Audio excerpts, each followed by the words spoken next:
Hello and welcome to Wildly Basic. I'm Denise McLeod and Whitney Hunt. And today we're with Phil Vigelius. See, I already forgot, and you just told me that. I said it so many different ways to other people, but he is in the rock band 2XL. Yes, I am. And I was looking at your bio this morning, and you do quite a bit. You're not just... You're very busy. Yeah, you are. Working all the time. Yeah, I'm working all the time. Not just a guitarist, singer, but a songwriter, and you have your own studio, too. Yes, I do. Yes, That North Bay is awesome. Audio right in Clarkston. So, Awesome. And I never knew that. I didn't know that either. So anybody can just, come and... Yeah. Yeah? I work with lots of different artists in the area and stuff like that. And everything, help them songwrite and record their material. What was the biggest group you worked with?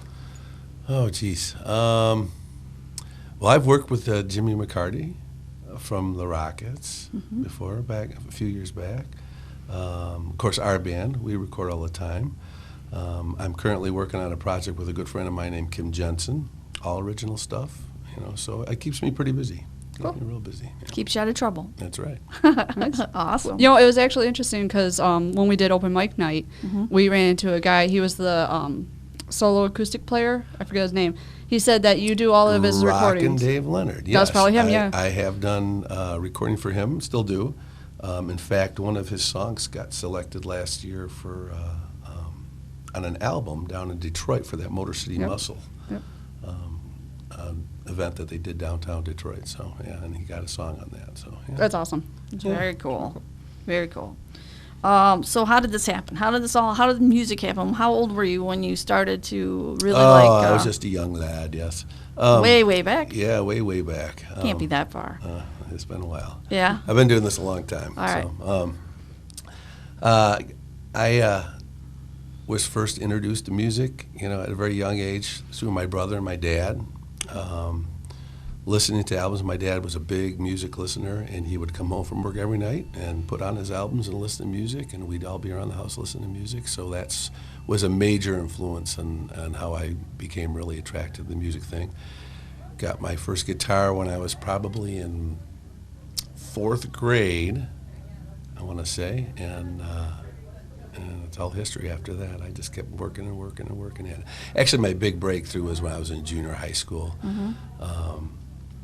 I learned how to play Stairway to Heaven on my guitar, and I played it at one of the school concerts in front of all the parents and all that stuff. So that's really sort of... What was it like for you to be on stage for the first time? It was pretty exciting. Once, you get that bug and stuff like that, it's always fun to play. So you weren't and stuff nervous, like you were that. excited. Oh, yeah. I mean, I was nervous at that point, and, these days, it's just, it's my job. That's Right, what I do, right. but I still love it. I love my job, so. That's Yeah, good. That is awesome. So what kind of musical influences, you just talked about Elvis and stuff, but what musical influences did you, as a child or, a teenager? When I was growing up, I was really listening to the classic stuff, and I really got into a very progressive side of music, too, like the Genesis stuff. I was really influenced by that stuff in the early years. Still am. It's very close to my heart, that music, but over the years, I've learned lots of different styles and in terms of jazz, blues, rock, the pop stuff, when I started doing this for a living, I learned that I had to sort of adapt and learn how to play covers and stuff, just because when I got married and I had a family, I had to support my family Sure. and stuff like that. So it was more the local music scene was a lot of playing the covers, and playing in the bars and How many bands have you been in? I was in a lot of different bands throughout high school and stuff like that, and then just out of high school. And then out of high school, I was playing and had a band together with our now keyboard player, Jay Jolly, and we've been together for years and years. And from high school, we moved on and found our drummer, Pat Murphy, and then I was working at a car dealership at that point in time, and finally decided that we were going to try to do this full time, and just make it as a living and stuff, and quit my job. And what year is this? This would have been probably 1982, 83, somewhere Okay. around there, Yeah. that time. I graduated in 78, so I was working out of high school for a few years. and decided we were going to give this a shot and try it, and I just never looked back. Just kept doing it. So now, do you only play guitar, or do you play multiple instruments? I play multiple instruments. Guitar's my main thing.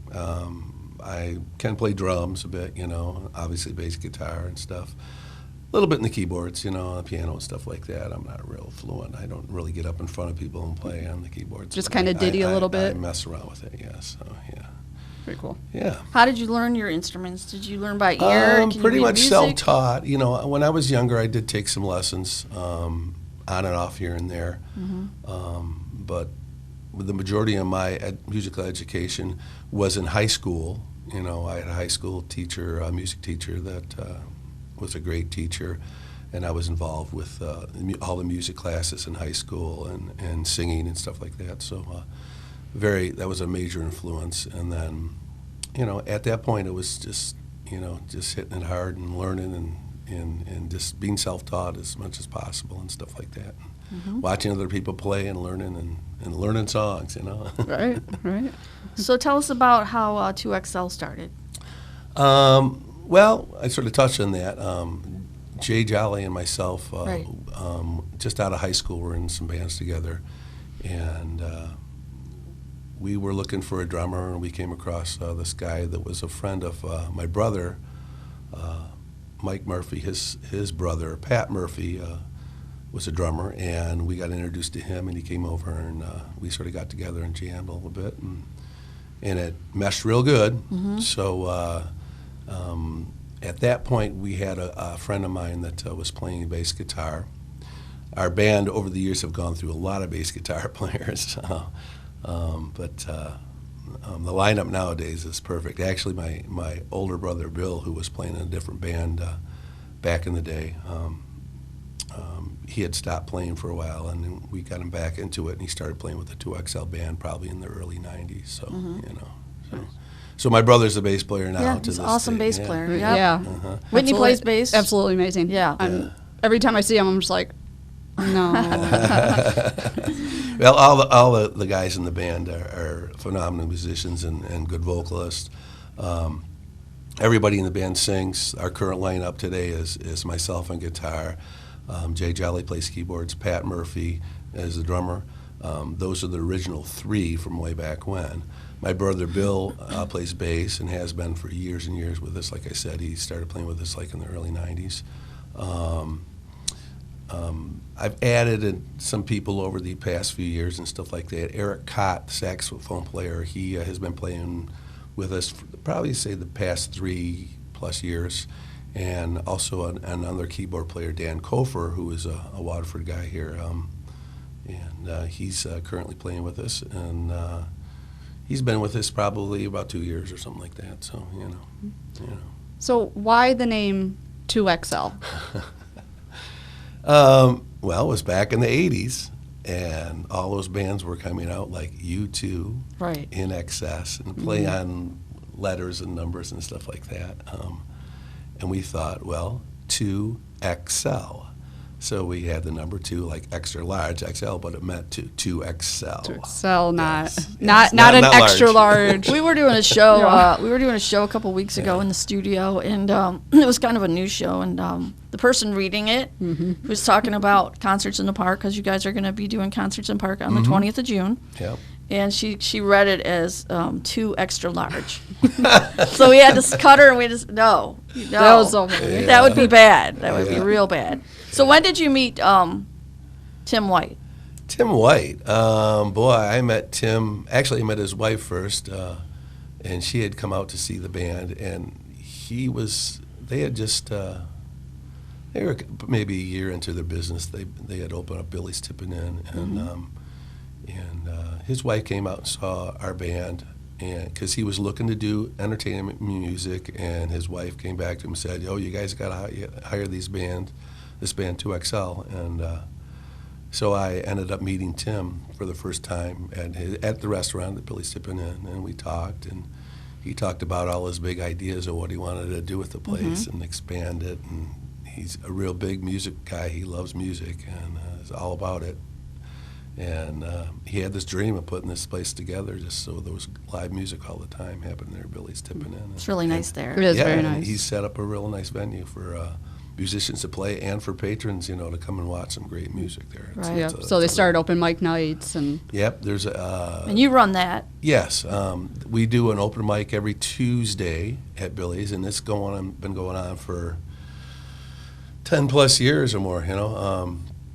It started out real small, and the thing has grown and grown and grown, and it's been very, very successful. We get all types of musicians, all different styles. It's not just a blues jam. We get rock, we get blues. It's we really a get good folk, night. yeah. It's a really good night to see music. Yeah, It is. and it is. A lot of people just come and just to sit and watch. Sure. It's Did anybody new ever come in and just blew you away? Oh yeah, we've had some great people Yeah. come in.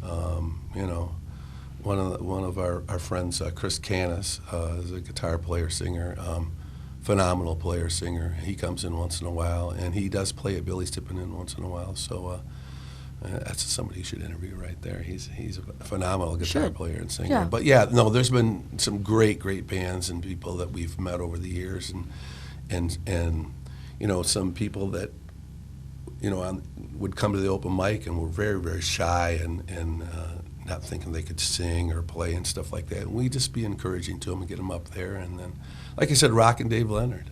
He would get up there, and when he first started coming, he was on his acoustic guitar by himself, and he just the band started playing with him, and we started forming these songs that he would write and stuff, and we started recording them, and it just took off from there. So Yeah, we just did the open mic night a couple of weeks ago. Mm-hmm. We had never done that. We'd never played Yeah. in public really like that. It was nerve-wracking It was a little very bit. comfortable, though. Yeah, after we got up and got set, and it was very Yeah. second nature. I was worried about the drums because I never played drums that were mic'd, and I'm like, oh my god, is it going to echo? And then when I hit it, I'm like, oh my god, these drums are so mine. Yeah.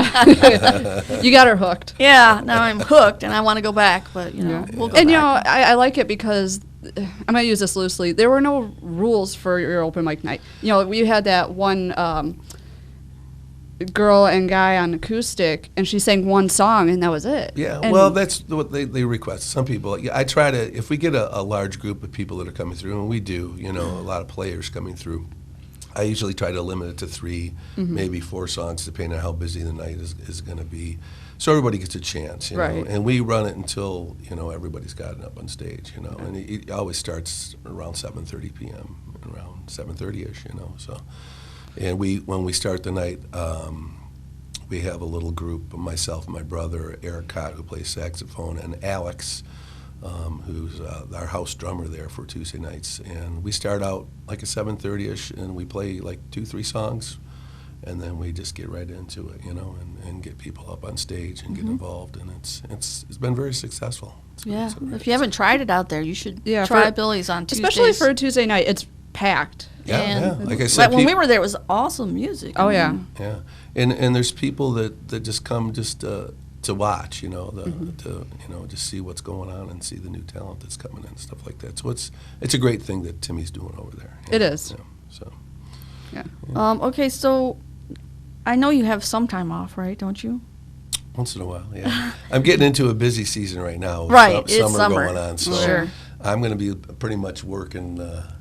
But when you're six, not working, 6 nights a week. when so. you're not working, what do you do? Do you got any hobbies that's not music?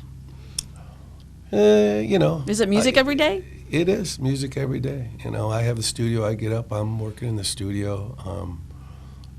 Other than things I have to do around the house, I try to get those things done. But and me and my wife love to go camping and stuff, and we do vacation occasionally Good. here and there. Occasionally. Well, we there's a couple times a year that we Good. we get out. Did you and mark do for things. Yeah. family time? Yes. Yeah. Yeah. So how often do you practice with 2XL? Yeah. Well, the band plays so much. Nowadays, everybody's a pretty good professional. If we pick a new song that we want to learn, it's just basically everybody knows what's going on. We tell them, okay, you're going to sing this, you sing this, and work on our own, and then we just go for it. So Nice. Nice. We do. And sometimes it can be a little disastrous, but sometimes it takes a couple times playthroughs. Oh, sure, It to starts find coming, yeah. coming through. Yeah. But like I said, we've been doing it so long, it's Kinda automatic. second nature, So yeah, we haven't had a band rehearsal in a while. Hopefully, we're going to be back in the studio doing some more original recording here. So we'll see how that goes. It's with everybody's schedules and stuff like that, trying to keep things rolling. So. When I was looking at your bio, I didn't see CDs or albums that you made. You've made albums. That's then. on our That website. first song that we played was from. That's from a CD we did back '95, maybe, I guess. It was called The Sampler. It's on our website. Okay. It's www.band2xl.com. And if you look for the link that says music, you can find music dating back from 1984 till current. So, So what do you think about today's music and the music business today? It's changed quite a bit in terms of, when I grew up, it was very album orientated, where you'd buy an album and you get to, read the liner notes and you'd listen to the album from beginning to end, and it was a musical journey and stuff like that. Nowadays, it's more singles, hit singles, putting one song out, one song here, Although I have to say there are bands that do that, put albums out and stuff like that. It's just not mainstream, in terms of what the big hit makers are making nowadays. So, So, but yeah, it's still out there. You just got to sort of search for a little bit. And there's a lot of music out there. There's a lot of great music. A lot of independent. Yeah. Oh, yeah. Oh, yeah. Yeah. I heard that was the way to go nowadays. Well, that's pretty much what it is, everything's with the social media nowadays is advertising yourself and getting things out on YouTube and, have you get a Twitter account and Facebook account, all that stuff, Yes. and just getting it out there to the masses. And it's a good avenue to do that, Spotify, all that stuff is where it's at with that, with getting the popularity of your music out there. So, right, which is awesome. Yeah. Yeah. That's how we're doing it. It's good, but it can be dangerous. Well, in what way? Well, I'm using that term loosely. Okay. So bear with me there. All right. No, you got some people that, and I hate to say it because you have a recording studio. Yeah. That, if they go to a recording studio, they kind of get screwed because they're taking 90% of their profit. Yeah.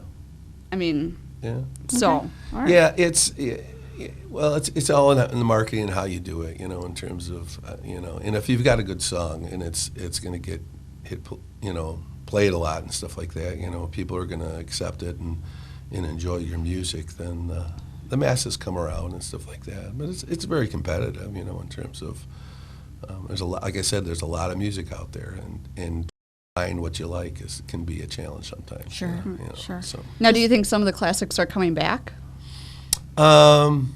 Yeah, there's all these tribute bands that are coming out nowadays that are out there and playing the stuff from the 70s and 80s. It's 60s, 70s, 80s. Yeah. And people love that stuff. That's that an era that was. Kids love the stuff now. Yeah. Oh, yeah. It was Yeah. very influential for a lot of people and stuff, and being able to go see that and hear those songs nowadays is a treat for a lot of people, and it's something that those songs are going to last forever. They will. So Is there anybody out there that you would love to meet? Any musician out there that you would just love to meet or have met? I'm a fan, of a lot Sure. of musicians. I don't think I would. I would like to sit down and have a nice conversation with, a couple musicians here, but I'm not going to be fanboy or anything like that. I would just Well, who though? talk Who? music. Yeah. Oh, geez. There's classic people like, I'd love to meet Eric Clapton, talk to him. Yeah. Jeff Beck. I'm a guitar player. Sure. So I idolize those guys. Jimi Hendrix is not with us anymore, so I'm a big fan of Steve Lukather, guitar player from Toto. There's so many influences that I have. Steve Howe, yes, and stuff Right. like that. So there's. You guys have opened for some big acts, haven't you? Over the years. I thought I saw that. Yeah, we've opened up for Eddie Money. We've Nice. opened up for Rick Springfield. Burton Cummins. What's from that the like? Guess Who. You just go do your thing. It's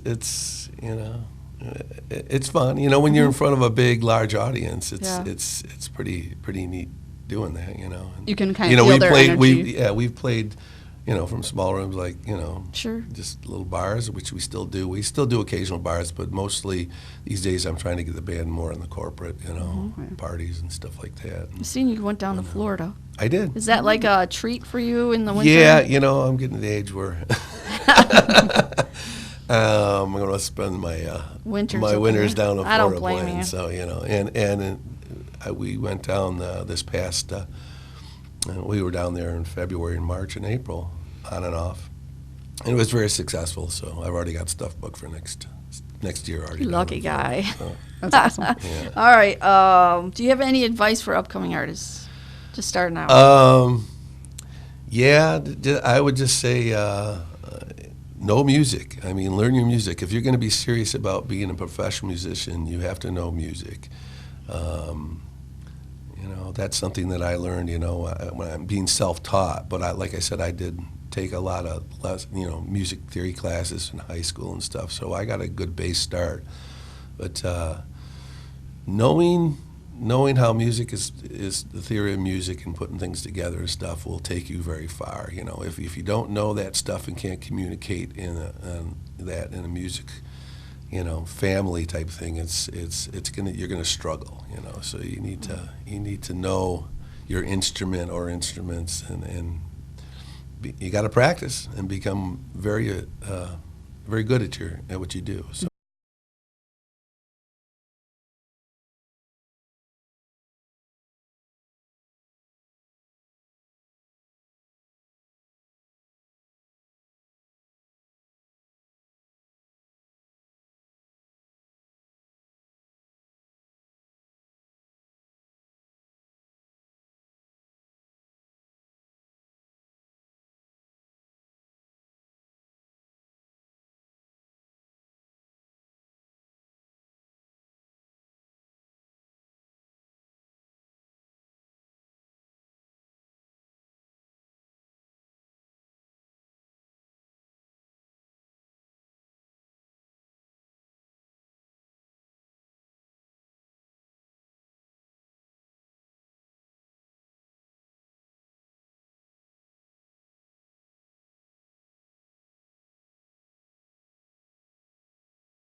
Oh my God. Oh my God. Thank you. That's one of Kim Jensen's jokes. That was awesome. I'm glad we got that joke. So, all right. So Being here it has today. been a Thank you for pleasure coming in. learning about you. Yes. So we'll see you on the 20th at Concerts in the Park. Oh, that's right. Yes, Concerts yes. in the Park. The band is playing on the 20th at Hess Hathaway, Concerts in the Park, and your guys' band is opening up Yes, for we us. are. So it's going to be a fun day. We're at 6 and you're at 7. That is correct. It's That going to is be a correct. great show. Free event. Billy Stippen will be serving food and drinks. Yep. Right? Yep. So So it'll be a fun afternoon, fun evening. So It will. for all you people out there, come on out and have a good time. So Yeah. There We you go. appreciate you coming in. Thank you Yes, very thank you. much. thank you.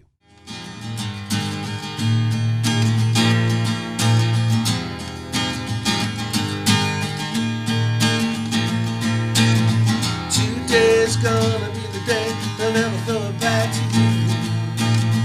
By now I should have known how to realize what you gotta do. I don't believe that anybody feels the way I do about you now.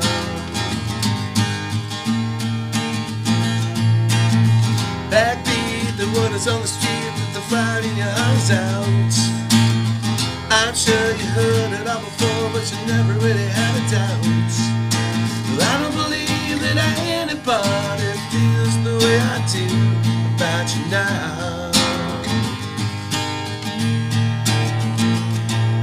And all the roads that lead you there are winding, and all the lights that lead you there are blinding.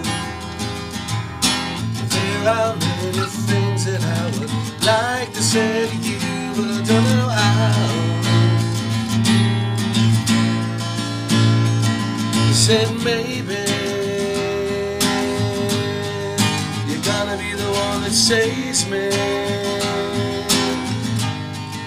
And after all, you're my one to want.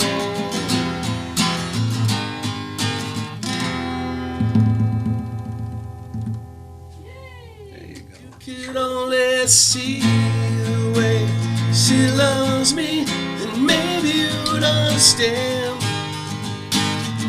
how I feel this way about our love and what it must do. If you could only see blue her eyes can be when she says she loves me.